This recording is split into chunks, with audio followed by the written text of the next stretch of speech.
Section 5. Difficulties and Preliminary Approach. One day the discovery was made that the disease symptoms of certain nervous patients have a meaning.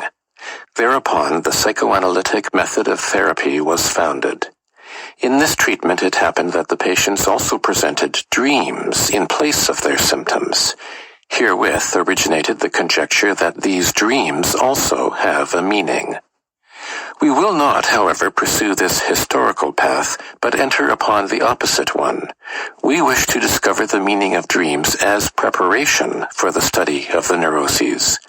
This inversion is justified, for the study of dreams is not only the best preparation for that of the neuroses, but the dream itself is also a neurotic symptom, and in fact one which possesses for us the incalculable advantage of occurring in all normals. Indeed, if all human beings were well and would dream, we could gain from their dreams almost all the insight to which the study of the neuroses has led. Thus it is that the dream becomes the object of psychoanalytic research, again an ordinary, little considered phenomenon, apparently of no practical value, like the errors with which indeed it shares the character of occurring in normals. But otherwise, the conditions are rather less favorable for our work. Errors had been neglected only by science, which had paid little attention to them, but at least it was no disgrace to occupy oneself with them. People said there are indeed more important things, but perhaps something may come of it. Preoccupation with the dream, however, is not merely impractical and superfluous, but actually ignominious. It carries the odium of the unscientific, awakens the suspicion of a personal leaning towards mysticism. The idea of a physician busying himself with dreams, when even in neuropathology and psychiatry there are matters so much more serious, tumors the size of apples which incapacitate the organ of the psyche, hemorrhages and chronic inflammations in which one can demonstrate changes in the tissues under the microscope. No, the dream is much too trifling an object and unworthy of science. And besides, it is a condition which in itself defies all the requirements of exact research. In dream investigation, one is not even sure of one's object. A delusion, for example, presents itself in clear and definite outlines. I am the Emperor of China, says the patient aloud. But the dream? It generally cannot be related at all. If anyone relates a dream, has he any guarantee that he has told it correctly, and not changed it during the telling, or invented an addition which was forced by the indefiniteness of his recollection? Most dreams cannot be remembered at all, are forgotten except for small fragments. And upon the interpretation of such material, shall a scientific psychology or method of treatment for patients be based? A certain excess in judgment may make us suspicious. The objections to the dream as an object of research obviously go too far. The question of insignificance we have already had to deal with in discussing errors. We said to ourselves that important matters may manifest themselves through small signs. As concerns the indefiniteness of the dream, it is, after all, a characteristic like any other. One cannot prescribe the characteristics of an object. Moreover, there are clear and definite dreams, and there are other objects of psychiatric research which suffer from the same trait of indefiniteness. For example, many compulsion ideas, with which even respectable and esteemed psychiatrists have occupied themselves. I might recall the last case which occurred in my practice. The patient introduced himself to me with the words, I have a certain feeling as though I had harmed or had wished to harm some living thing. A child? No, more probably a dog. Perhaps pushed it off a bridge or something else. We can overcome to some degree the difficulty of uncertain recollection in the dream if we determine that exactly what the dreamer tells us is to be taken as his dream, without regard to anything which he has forgotten or may have changed in recollection. And finally, one cannot make so general an assertion as that the dream is an unimportant thing. We know from our own experience that the mood in which one wakes up after a dream may continue throughout the whole day. Cases have been observed by physicians in which a psychosis begins with a dream and holds to a delusion which originated in it. It is related of historical personages that they drew their inspiration for important deeds from dreams. So we may ask, whence comes the contempt of scientific circles for the dream? I think it is the reaction to their overestimation in former times. Reconstruction of the past is notoriously difficult, but this much we may assume with certainty, if you will permit me the jest, that our ancestors of 3,000 years ago and more dreamed much in the way we do. As far as we know, all ancient peoples attached great importance to dreams and considered them of practical value. They drew omens for the future from dreams, sought premonitions in them. In those days, to the Greeks and all Orientals, a campaign without dream interpreters must have been as impossible as a campaign without an aviation scout today. When Alexander the Great undertook his campaign of conquests, the most famous dream interpreters were in attendance. The city of Tyrus, which was then still situated on an island, put up so fierce a resistance that Alexander considered the idea of raising the siege. Then he dreamed one night of a satyr dancing as if in triumph, and when he laid his dream before his interpreters, he received the information that the victory over the city had been announced to him. He ordered the attack and took Tyrus. Among the Etruscans and the Romans, other methods of discovering the future were in use, but the interpretation of dreams was practical and esteemed during the entire Hellenic Roman period. Of the literature dealing with the topic, at least the chief work has been preserved to us, namely the book of Artemidoros of Daldis, who is supposed to have lived during the lifetime of the Emperor Hadrian. How it happened subsequently that the art of dream interpretation was lost and the dream fell into discredit, I cannot tell you. Enlightenment cannot have had much part in it, for the Dark Ages faithfully preserved things far more absurd than the ancient dream interpretation. The fact is, the interest in dreams gradually deteriorated into superstition and could assert itself only among the ignorant. The latest misuse of dream interpretation in our day still tries to discover in dreams the numbers which are going to be drawn in the small lottery. On the other hand, the exact science of today has repeatedly dealt with dreams, but always only with the purpose of applying its physiological theories to the dream. By physicians, of course, the dream was considered as a non-psychic act, as the manifestation of somatic irritations in the psychic life. Binz, in 1876, pronounced the dream a bodily process, in all cases useless, in many actually pathological, above which the world, soul, and immortality are raised as high as the blue ether over the weed-grown sands of the lowest plain. Maury compared it with the irregular twitchings of St. Vitus' dance in contrast to the coordinated movements of the normal person. An old comparison makes the content of the dream analogous to the tones which the 10 fingers of a musically illiterate person would bring forth if they ran over the keys of the instrument. Interpretation means finding a hidden meaning. There can be no question of interpretation in such an estimation of the dream process. Look up the description of the dream in Wundt, Jodl, and other newer philosophers. You will find an enumeration of the deviations of dream life from waking thought, in a sense disparaging to the dream.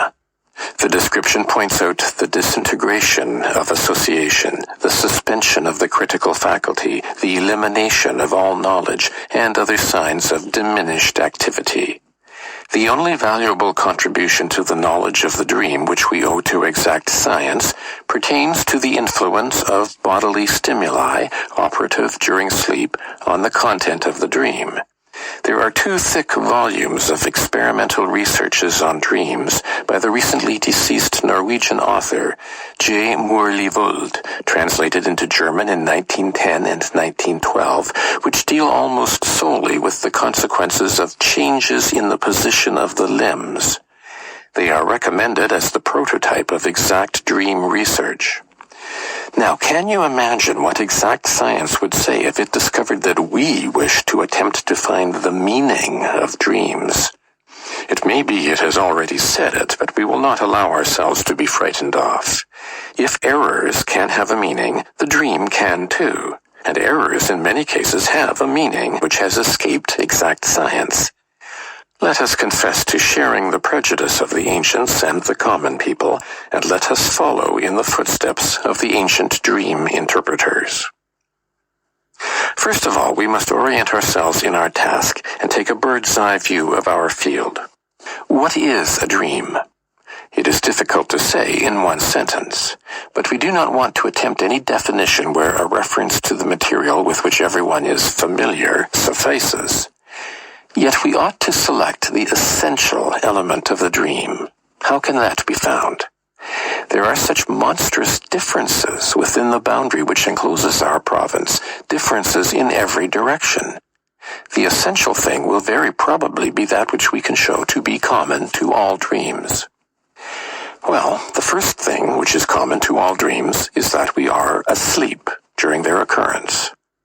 The dream is apparently the psychic life during sleep, which has certain resemblances to that of the waking condition, and on the other hand is distinguished from it by important differences. That was noted even in Aristotle's definition.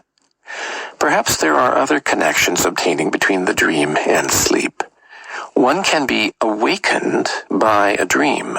One frequently has a dream when he wakes spontaneously or is forcibly awakened from sleep.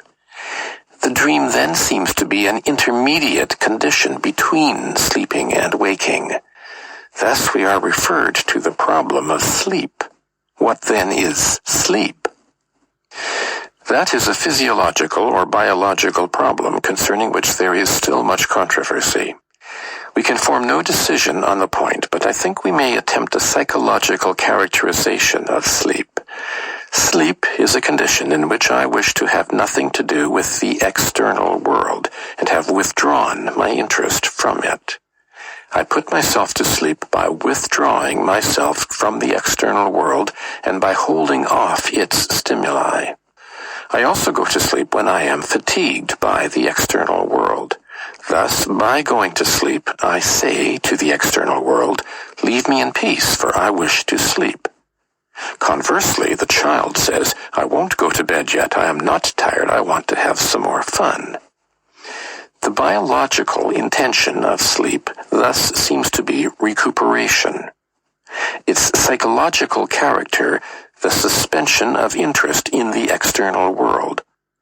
Our relation to the world into which we came so unwillingly seems to include the fact that we cannot endure it without interruption.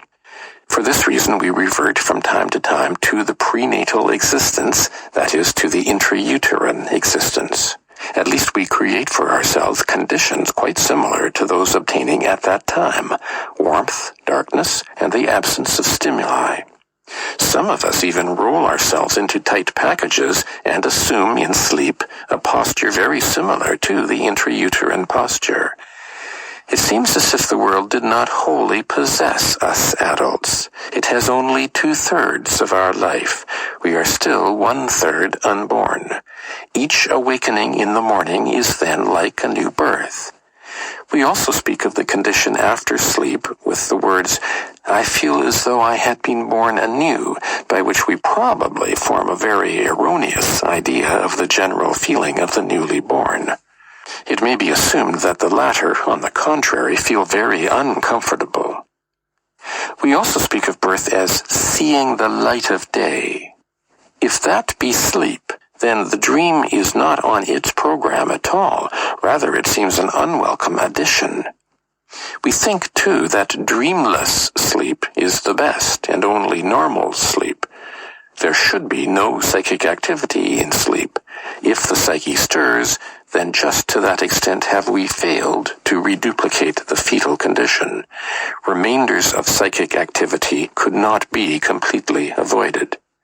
These remainders are the dream. Then it really does seem that the dream need have no meaning. It was different in the case of errors.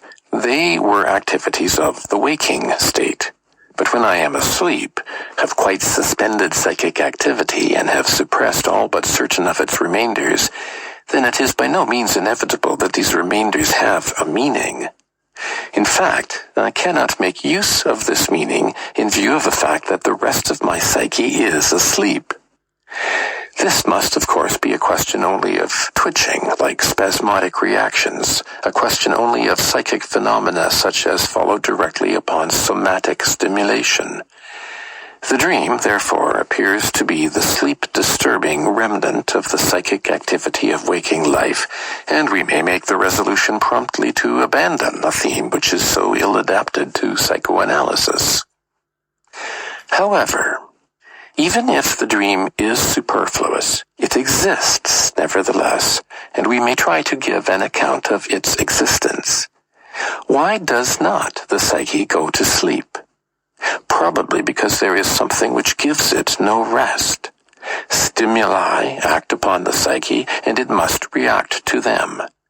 The dream, therefore, is the way in which the psyche reacts to the stimuli acting upon it in the sleeping condition. We note here a point of approach to the understanding of the dream. We can now search through different dreams to discover what are the stimuli which seek to disturb the sleep, and which are reacted to with dreams. Thus far, we might be said to have discovered the first common element. Are there other common elements? Yes, it is undeniable that there are, but they are much more difficult to grasp and describe. The psychic processes of sleep, for example, have a very different character from those of waking.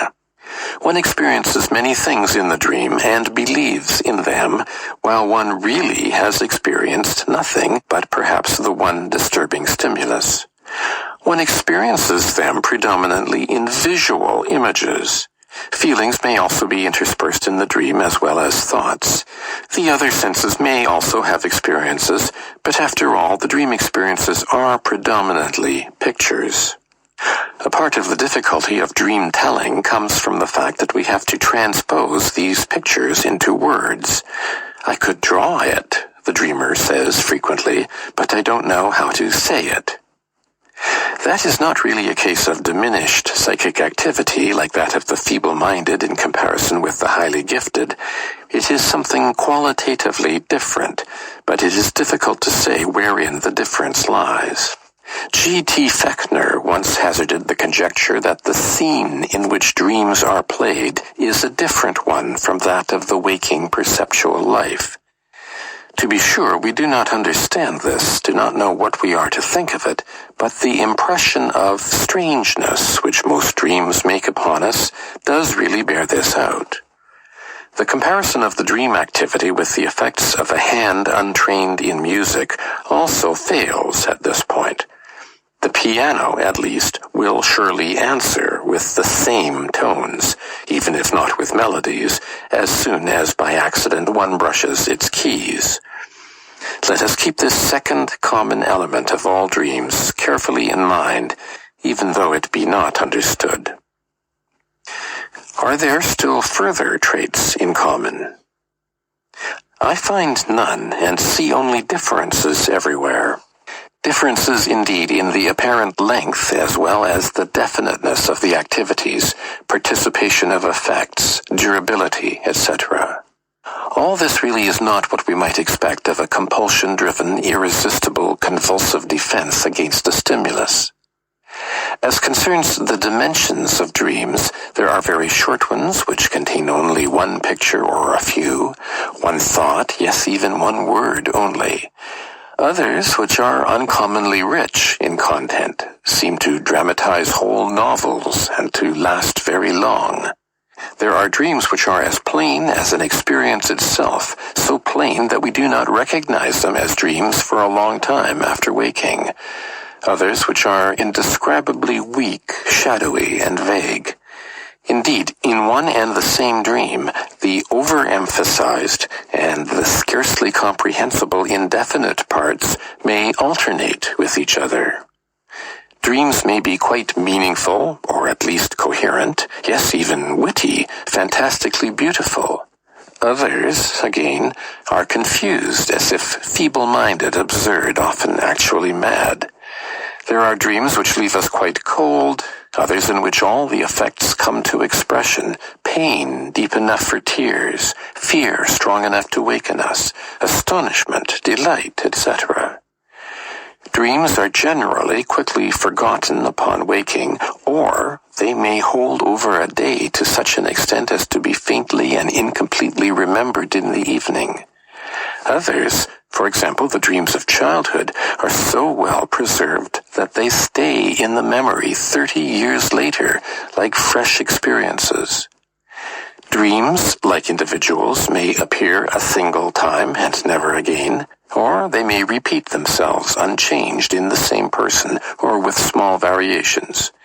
In short, this nightly psychic activity can avail itself of an enormous repertoire, can indeed compass everything which the psychic accomplishes by day, but yet the two are not the same.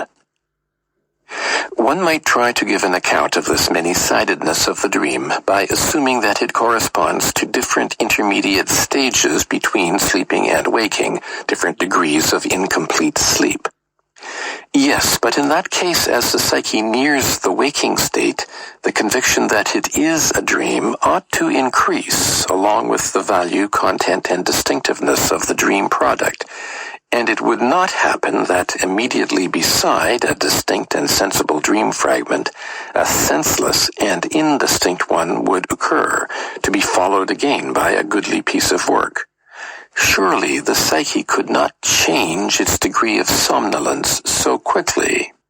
This explanation thus avails us nothing. At any rate, it cannot be accepted offhand.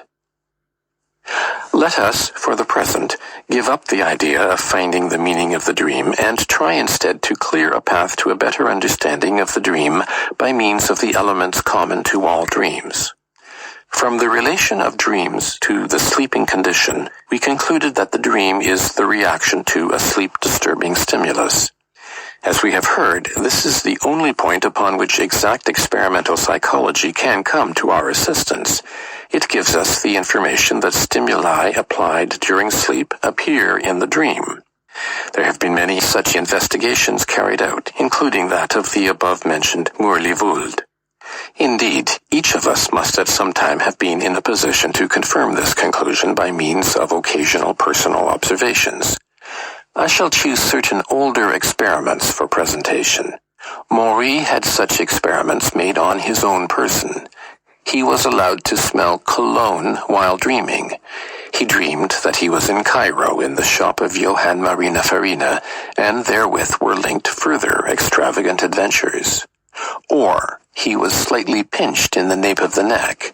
He dreamed of having a mustard plaster applied, and of a doctor who had treated him in childhood. Or a drop of water was poured on his forehead. He was then in Italy, perspired profusely, and drank the white wine of Orvieto. What strikes us about these experimentally induced dreams we may perhaps be able to comprehend still more clearly in another series of stimulated dreams.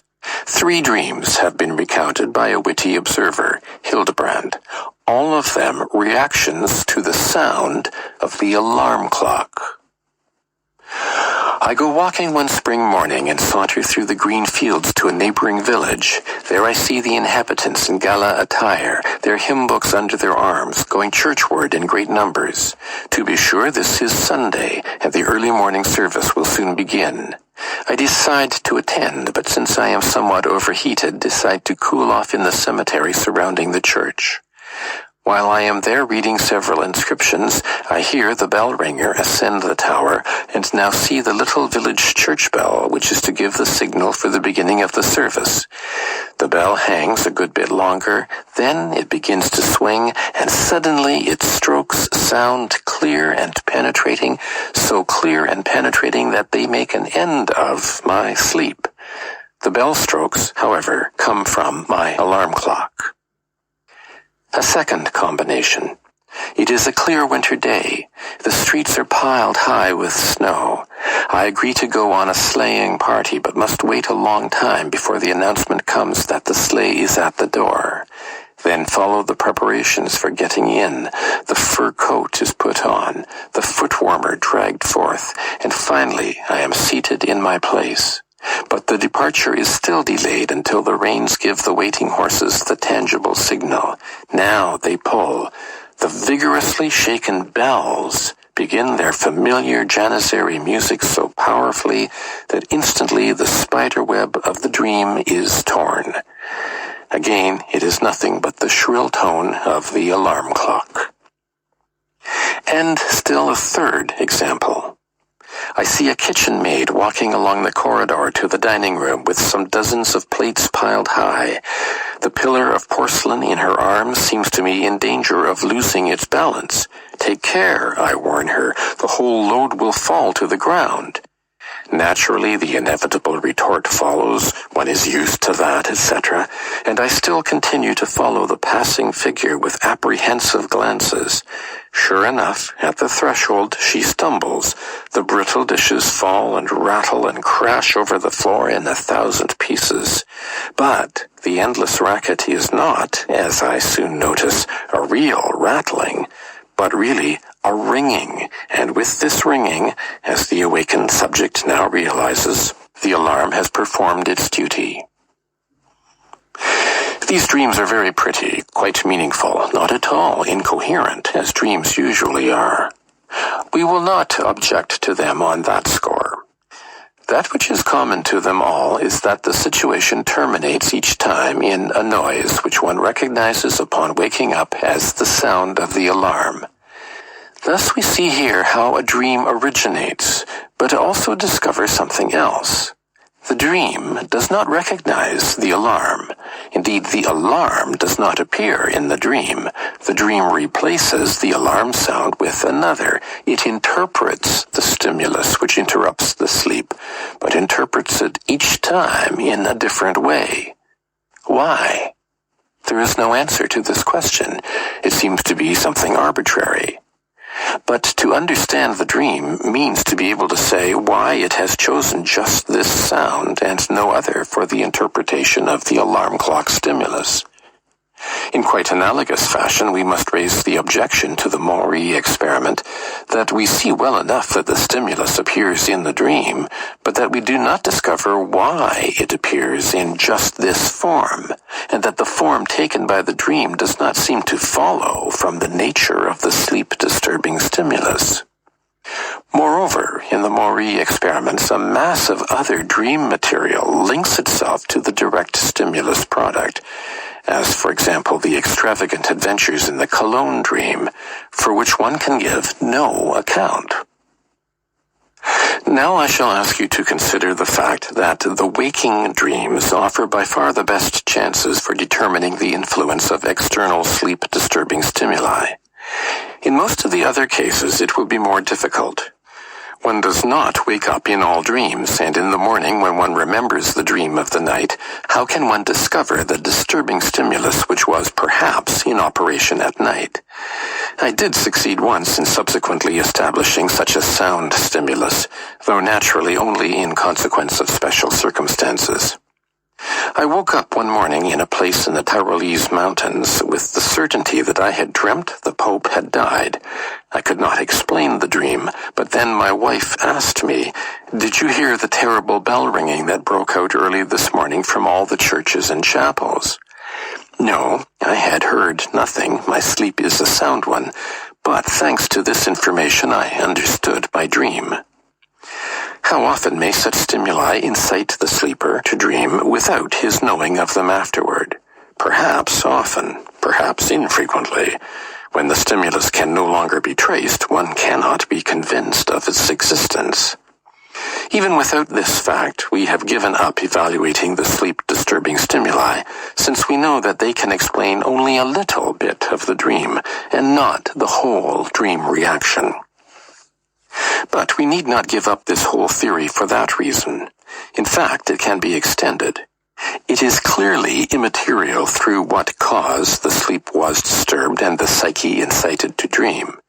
If the sensory stimulus is not always externally induced, it may be instead a stimulus proceeding from the internal organs, a so-called somatic stimulus. This conjecture is obvious, and it corresponds to the most popular conception of the origin of dreams. Dreams come from the stomach, one often hears it said. Unfortunately, it may be assumed here again that the cases are frequent in which the somatic stimulus which operated during the night can no longer be traced after waking, and has thus become unverifiable. But let us not overlook the fact that many recognized experiences testify to the derivation of dreams from the somatic stimulus. It is in general indubitable that the condition of the internal organs can influence the dream. The relation of many a dream content to a distension of the bladder or to an excited condition of the genital organs is so clear that it cannot be mistaken. From these transparent cases, one can proceed to others in which, from the content of the dream, at least a justifiable conjecture may be made that such somatic stimuli have been operative, inasmuch as there is something in this content which may be conceived as elaboration, representation, interpretation of the stimuli. The dream investigator Schirmer in 1861 insisted with particular emphasis on the derivation of the dream from organic stimuli, and cited several splendid examples in proof. For example, in a dream he sees 2 rows of beautiful boys with blonde hair and delicate complexions stand opposite each other in preparation for a fight, fall upon each other, seize each other, take up the old position again, and repeat the whole performance. Here, the interpretation of these rows of boys as teeth is plausible in itself, and it seems to become convincing when after this scene the dreamer pulls a long tooth out of his jaws. The interpretation of long, narrow, winding corridors as intestinal stimuli seems sound and confirms Schirmer's assertion that the dream above all seeks to represent the stimulus-producing organ by means of objects resembling it. Thus, we must be prepared to admit that the internal stimuli may play the same role in the dream as the external. Unfortunately, their evaluation is subject to the same difficulties as those we have already encountered. In a large number of cases, the interpretation of the stimuli as somatic remains uncertain and undemonstrable. Not all dreams, but only a certain portion of them, arouse the suspicion that an internal organic stimulus was concerned in their causation. And finally, the internal stimuli will be as little able as the external sensory stimuli to explain any more of the dream than pertains to the direct reaction to the stimuli.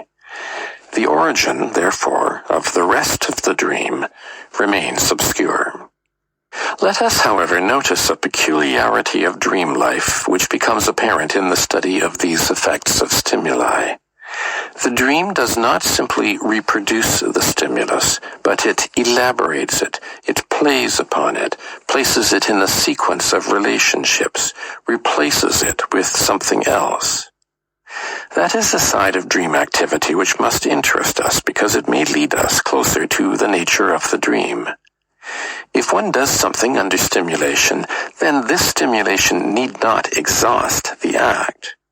Shakespeare's Macbeth, for example, is a drama created on the occasion of the coronation of the king, who for the first time wore upon his head the crown symbolizing the union of 3 countries.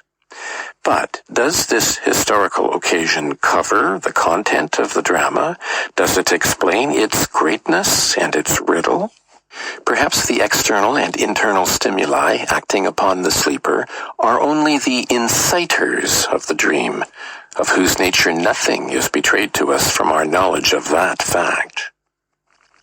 The other element common to dreams, their psychic peculiarity, is on the one hand hard to comprehend, and on the other hand offers no point for further investigation. In dreams, we perceive a thing for the most part in visual forms. Can the stimuli furnish a solution for this fact? Is it actually the stimulus which we experience? Why then is the experience visual when optic stimulation incited the dream only in the rarest cases? Or can it be proved when we dream speeches that during sleep a conversation or sounds resembling it reached our ear? This possibility I venture decisively to reject. If from the common elements of dreams we get no further, then let us see what we can do with their differences. Dreams are often senseless, blurred, absurd, but there are some that are meaningful, sober, sensible. Let us see if the latter, the sensible dreams, can give some information concerning the senseless ones. I will give you the most recent sensible dream which was told me, the dream of a young man.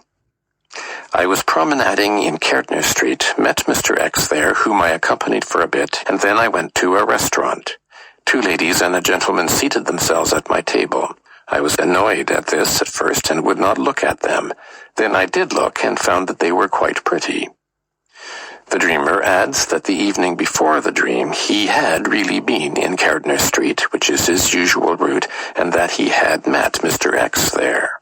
The other portion of the dream is no direct reminiscence, but bears a certain resemblance to a previous experience. Or another meaningful dream, that of a lady. Her husband asks, "Doesn't the piano need tuning?" She, "It is not worthwhile, it has to be newly lined." This dream reproduces without much alteration a conversation which took place the day before between herself and her husband. What can we learn from these 2 sober dreams? Nothing but that you find them to be reproductions of daily life or ideas connected therewith. This would at least be something if it could be stated of all dreams. There's no question, however, that this applies to only a minority of dreams. In most dreams, there is no sign of any connection with the previous day, and no light is thereby cast on the senseless and absurd dream. We know only that we have struck a new problem. We wish to know not only what it is that the dream says, but when, as in our examples, the dream speaks plainly, we also wish to know why and wherefore this recent experience is repeated in the dream.